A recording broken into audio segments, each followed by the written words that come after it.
I literally grew an ulcer in my stomach in that moment.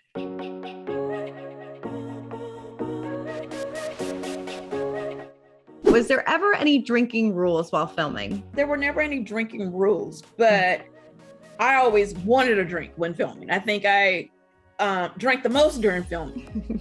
Hopefully I'll lose a little bit of weight now that I'm on the show, because I don't think I ever really filmed that much if I wasn't drinking, to be honest. I don't blame you. I needed a cocktail because I didn't know what was going to happen. I didn't know if the red dot was on my head. I didn't know if I was being set up. I didn't know what was going to happen. So I definitely am the margarita on ice with salt, light salt on the rim, girl, for sure. Totally. Did a producer ever ask you to do something that you just didn't want to do? I remember one time, and this is, oh my God, we were filming and Peter and Apollo had become close, and he had shared with Apollo the whole Mr. Chocolate thing. Oh my God. And I had to go tell the group.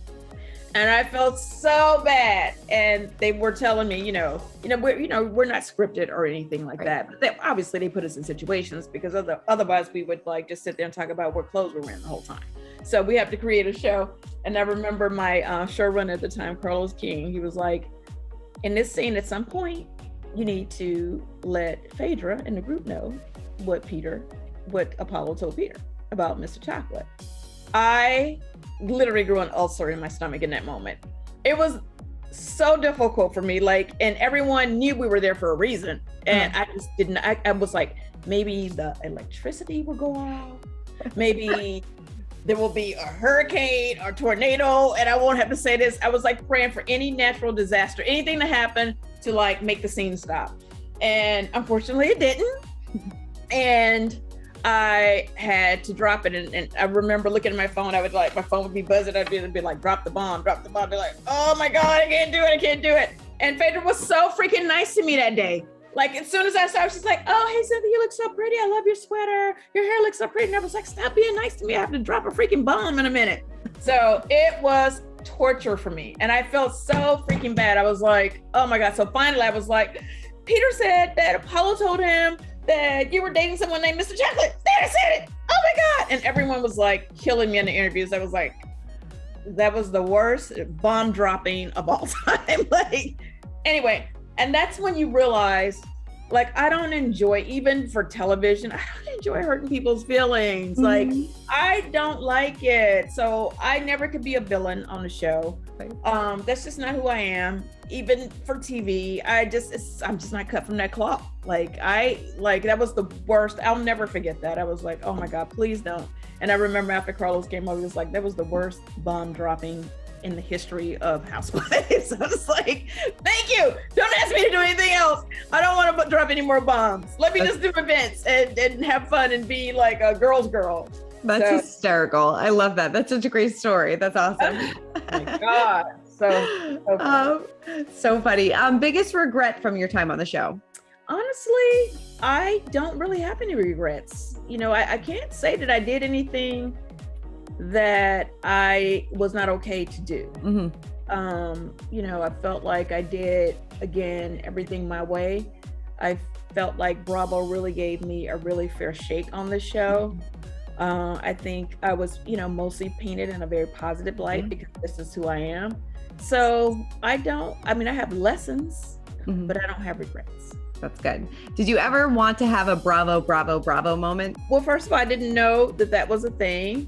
And so I guess no, I never thought about it because I never said Bravo, Bravo, Bravo. I just never said Bravo on camera. So no, but in hindsight, that would have been fun, I guess, but no. No. Okay. What is the biggest reality TV filming secret that you can share with us? Well, I don't know if it's a secret, but I definitely pretty much was just not capable of filming without having a drink first, for sure. That's for sure. And it was very helpful for me coming from a modeling history to be able to know how to do my own makeup. So a lot of times I did my own glam, especially my makeup. And I think that gives you an advantage, especially on trips, because a lot of times we don't, glam doesn't come with us. And, I don't have time to try to hire a local glam if we're in South Africa, whatever, just whatever. So I felt like I always had an advantage just in terms of like hair and makeup because I kind of knew how to take care of myself as a result of my modeling history. Totally. And then last one, proudest moment on the show. When my daughter Noelle came out as fluid, for sure, because that really wasn't about me. It was about her. And, you know, I wanted to make sure that she knew that I supported her decision. I supported her happiness. I believe love is love. And I wanted her to have the freedom to go out into the world and not feel like she was hiding something by not talking about it on the show. And as a reality star, when we don't talk about it on the show, it's like, you know, the fans look at it as like we're trying to keep a secret from them.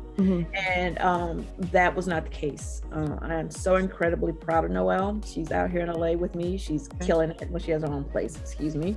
But she's killing it as an actress, as an influencer. She's really finding her way.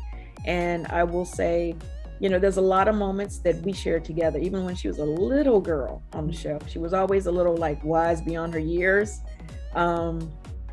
Where she just, you know, it was like just she and I for a long time. You know, she had my back and I've always had her back. And I was just proud to see her step up in that way and agree to just have that moment on camera. It was very powerful.